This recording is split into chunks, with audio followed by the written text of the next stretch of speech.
Abra sua Bíblia comigo, no Evangelho de Lucas, capítulo 10. Evangelho de Lucas, capítulo 10.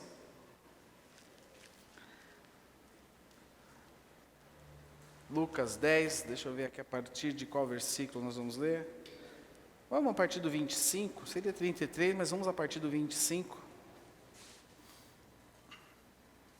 Lucas, capítulo 10, verso 25. Lucas, capítulo 10, verso 25. Vamos orar antes.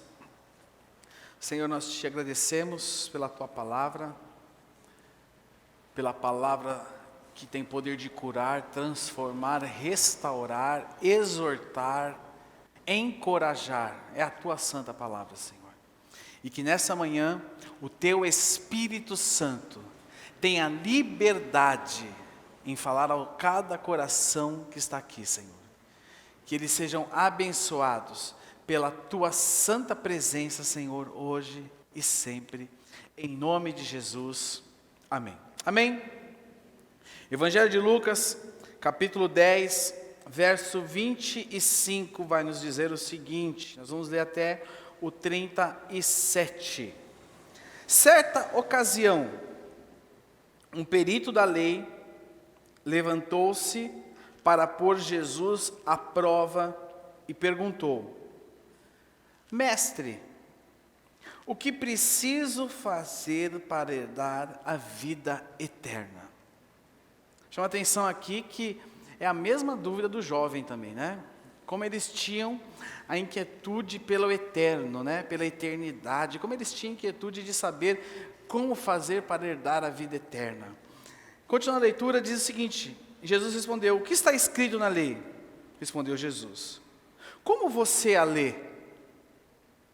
Olha só que Jesus responde para ele: o que está escrito na lei? E detalhe, como você a lê?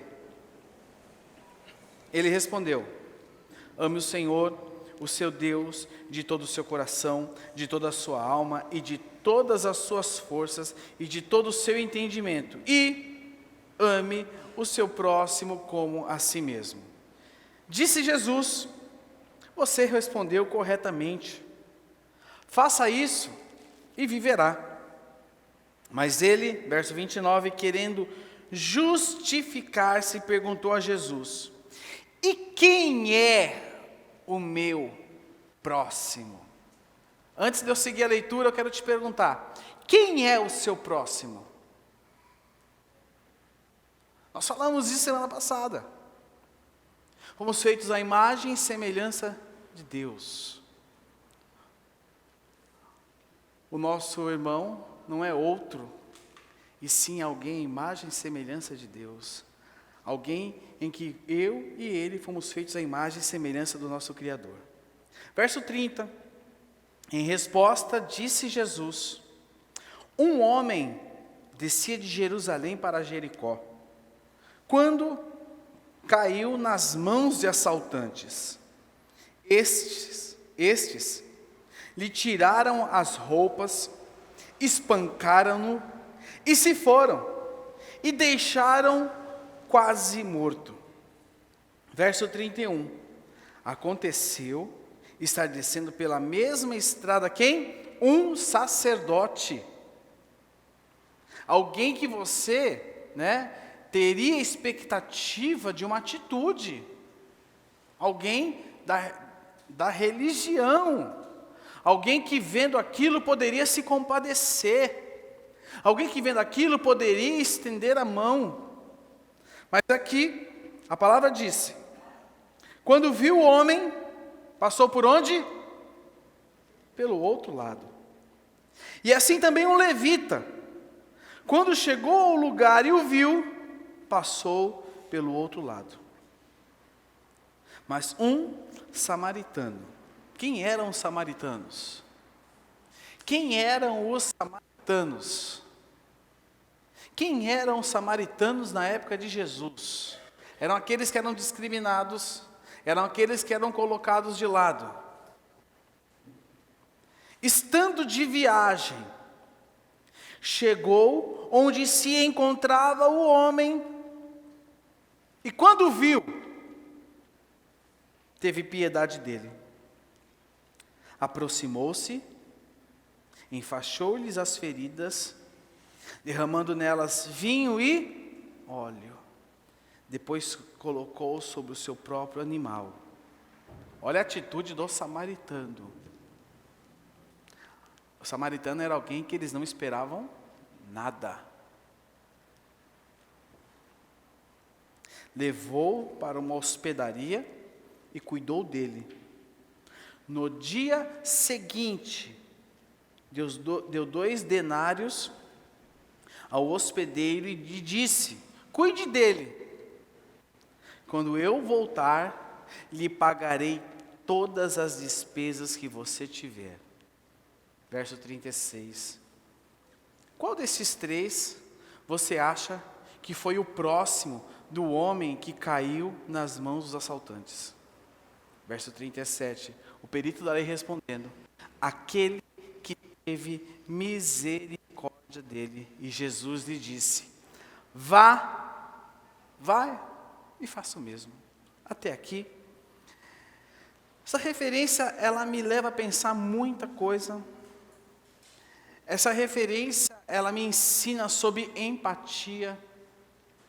Essa referência, ela me ensina sobre sentir a dor do outro. Ontem à noite, enquanto eu estudava acerca desse tema, porque antes de dormir, estudava, li algumas coisas, eu li uma frase que eu fiz questão de marcar aqui e ler para você. A frase, não sei quem é o autor dela, né? Então coloca desconhecido.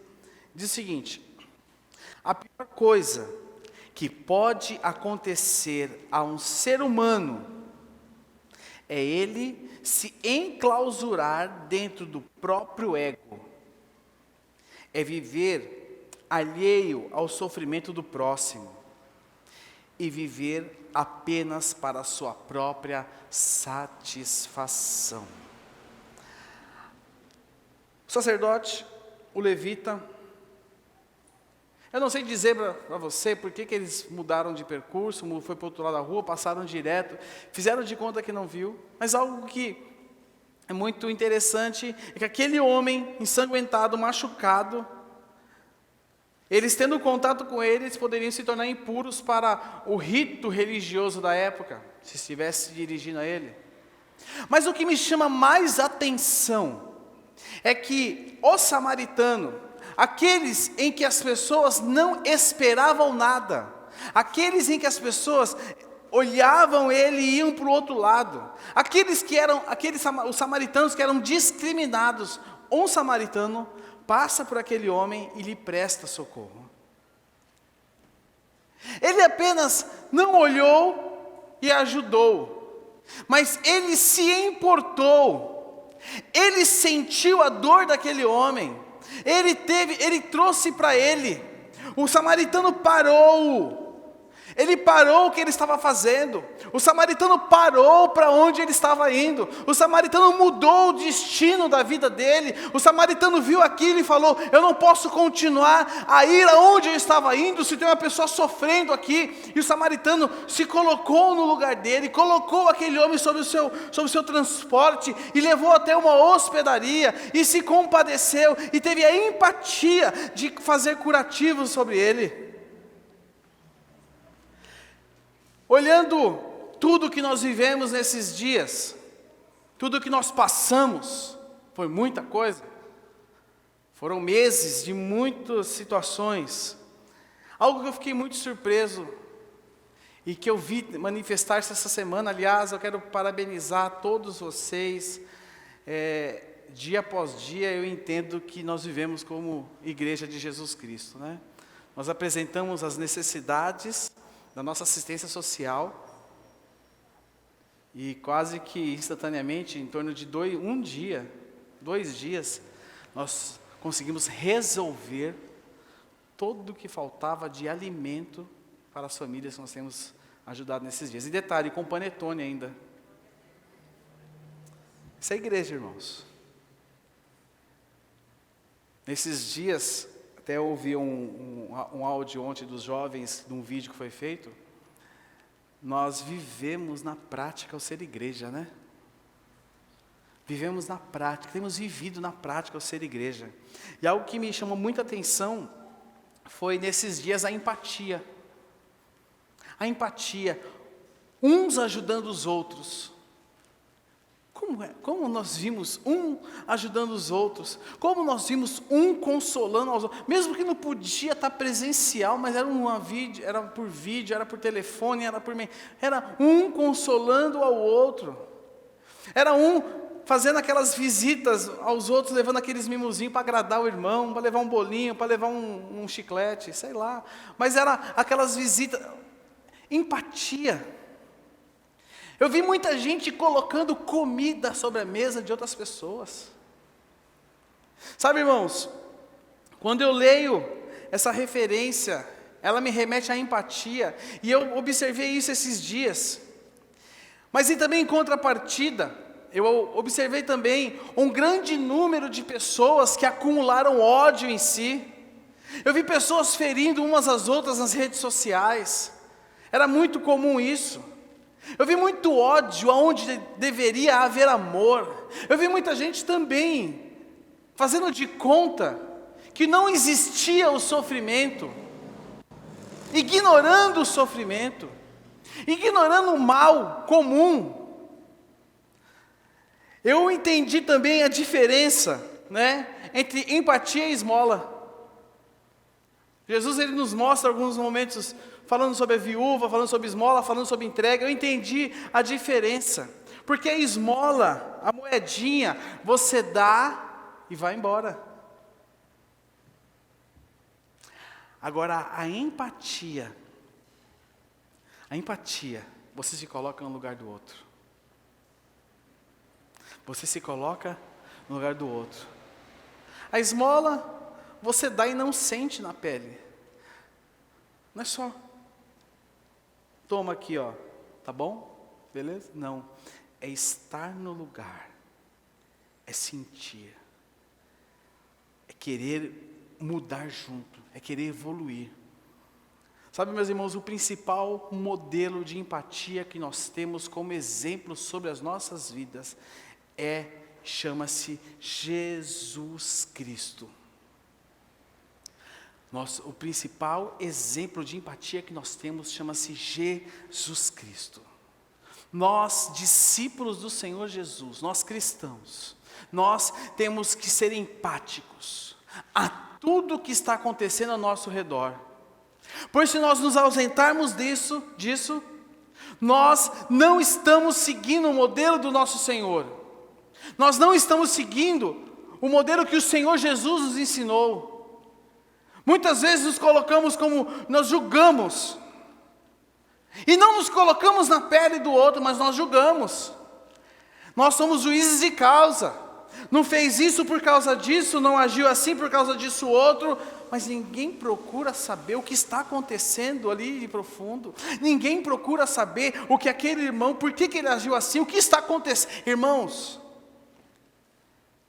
imagina só, se Deus nos julgasse pelas nossas atitudes, hein? Quantos de nós estaremos aqui hoje?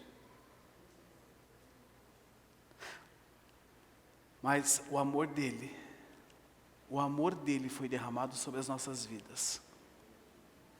A misericórdia dele foi derramada sobre nós. A graça dele foi derramada sobre nós, mesmo sem merecermos. Quem merecia alguma coisa aqui, irmãos? Pode levantar a mão. Se você fala assim, não, eu merecia. Não merecíamos nada. Estávamos jogados à beira da estrada, todo estraçalhado. E o rei, o Deus que se fez homem, veio até nós, nos levantou, nos curou, nos restaurou e nos deu vida, e vida em abundância. Este é o exemplo que nós temos sobre nós. O exemplo que o Senhor fez conosco. O exemplo que o Senhor manifestou a cada um de nós. Nós vamos fazer a lista de gratidão, nós vamos consagrar, escrever. Sabe, irmãos, todos nós temos motivos para sermos gratos diante do Senhor. Todos nós temos motivos, independente de tudo que você viveu nesses dias, nós temos motivos de gratidão. Eu tenho, para mim, como foi a pandemia para você, Leandro? Foi dificílima, falando da minha vida profissional. Abrindo o jogo, não quebrei porque Deus teve misericórdia de mim. A Fabiana sabe o que eu estou falando. Mas eu tenho tanto motivo para ser grato, irmãos, tanto motivo. Eu estou até pensando em pegar outra lista dessa, porque uma só não vai dar. Eu vi tanta coisa acontecer. Mas aí me perguntaram um dia assim, a pandemia foi boa para você, Leandro? Não. Porque se para o meu irmão não foi bom, nunca vai ser bom para mim. Eu sei que aconteceram muitas coisas boas. Famílias se reaproximaram, eu sei disso. Teve gente que em virtude do cenário, ganhou dinheiro com tudo isso. Sim, eu sei disso. Tem gente que está ganhando alguma coisa. Tem muita gente sofrendo, mas tem muita gente sendo abençoada. Mas se não foi bom para o meu irmão, não é bom para mim. Se não foi bom para o meu irmão, não é bom para mim. Então, meus irmãos, nós precisamos entender isso. Precisamos entender o ponto de equilíbrio. Sabe qual é o ponto de equilíbrio?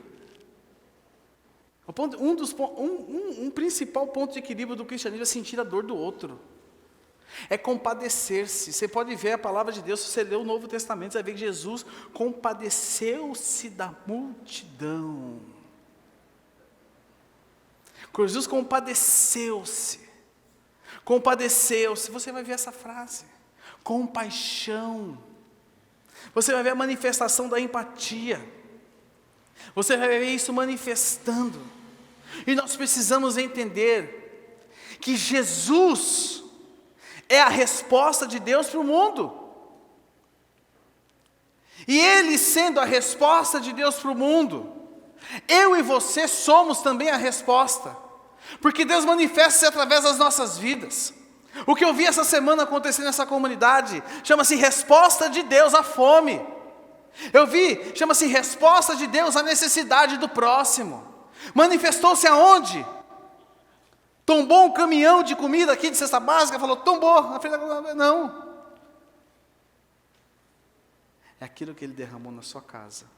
É aquilo que Ele derramou na sua família. É aquilo que Ele fez. E meu irmão, dia após dia, e as coisas vão acontecendo. Sabe por quê? Porque tem alguém com fome do meu lado. O que eu vou fazer? Eu vou abraçar ele.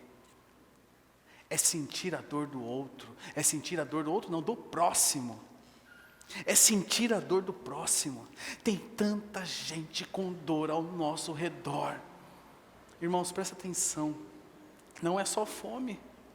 Mas existe tanta gente com dor ao nosso redor. E sabe muitas vezes que a gente tem feito? Nós temos sido sacerdote, nós temos sido levita, que passa direto e faz de conta que não é com ele. Ah, não é comigo, então vou orar por você, viu?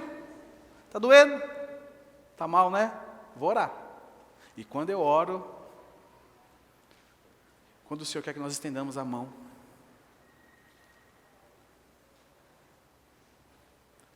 pegue no colo e sintamos a dor do outro. Provérbios 21, 13. Provérbios 21, 13. Nos fala algo muito poderoso. Você pode colocar para mim, ô PH, por favor? Provérbios 21, 13. Nós não podemos fingir que está tudo bem. Olha o que diz Provérbios 21, 13. Quem fecha os ouvidos ao clamor dos pobres, também clamará e não terá resposta. Marque isso na sua Bíblia. Não finja que está tudo bem. Não finja que está tudo bem. Não finja que está tudo bem.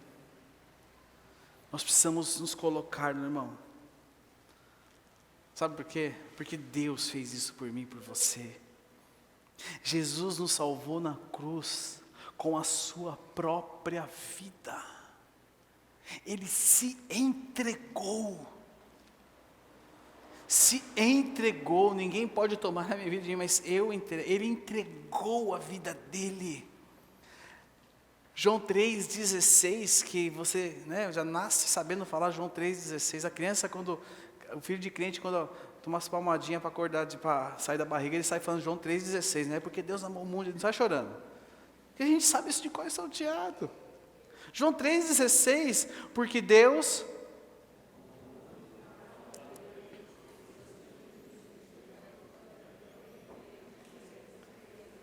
Você viu? Deus não falou uma palavra bonita, mas Ele se entregou. Ele se entregou. Não foi somente uma mão estendida, mas foi o sangue do Cordeiro escorrendo pela cruz, pelo Calvário, pelo madeiro, por mim e por você.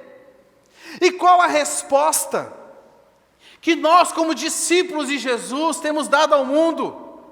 Qual a resposta que nós, como discípulos de Jesus, temos dado às pessoas que estão ao nosso redor? Qual a resposta que a sua vida tem dado? Ou será que eu não estou bem, eu tenho um problema, eu não posso ajudar ele?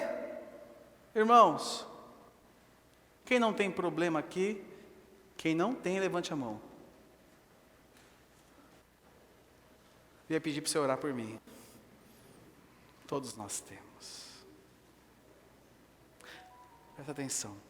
Todos nós somos aptos a estender a mão, a nossa vida ao próximo.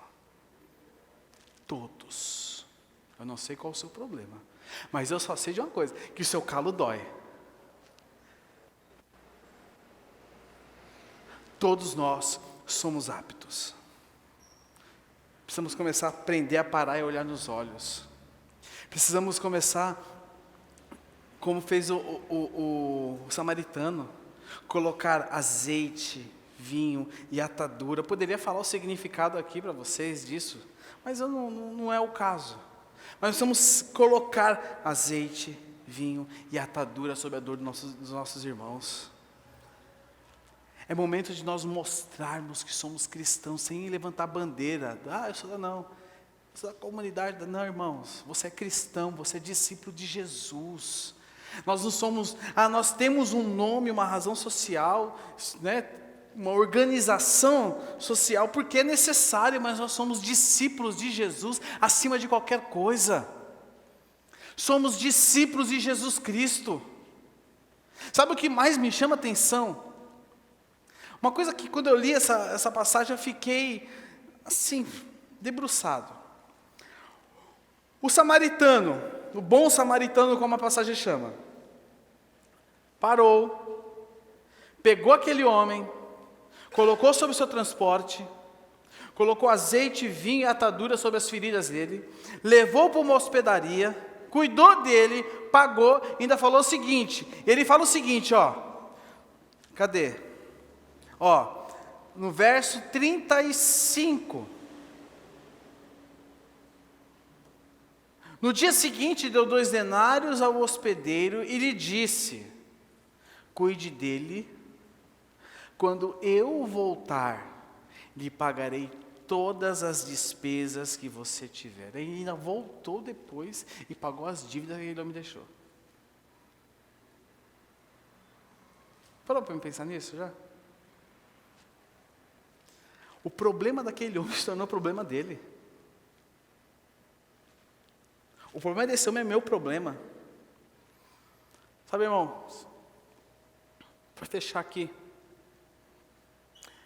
é momento de sermos fonte de cura para as pessoas.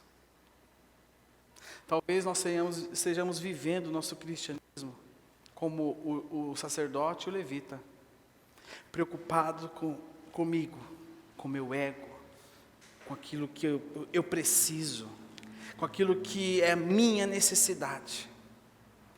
E eu declaro todos os dias: Deus cuida de mim, Deus cuida. Deus cuida de você mesmo, irmãos. É momento de nós sentirmos a dor do outro e nós sermos fonte de vida, de cura para todos aqueles que precisam. Isso é pertencimento. Isso é pertencimento. Pertencimento é eu sentir a dor do meu próximo. Todo Natal, nós sempre temos testemunhos aqui né, a Alexandra foi usada por Deus em alguns deles. Por quê? É sentir a dor do outro, meu irmão. É sentir a dor do outro. Está na hora. Está na hora de nós nos levantarmos como igreja na vida do próximo. Está na hora de nós deixarmos de sermos juízes e sermos aquele que estende a mão. Está na hora. Está na hora de nós olharmos nos olhos. Olhar no olho. E entender a dor do outro. Momento em que o afastamento nos deixou longe de tanta gente querida. Mas Ele não nos isenta de sentir a dor do outro. Não nos isenta. Porque aqui dentro, ó, coração regenerado. Recebi toca essa aí, Cida, você lembra dessa aí? Recebi coração o quê? Coração, tô desafinado. Coração transformado, coração que é inspirado por Jesus, como fruto, vem comigo, banda, como fruto desce no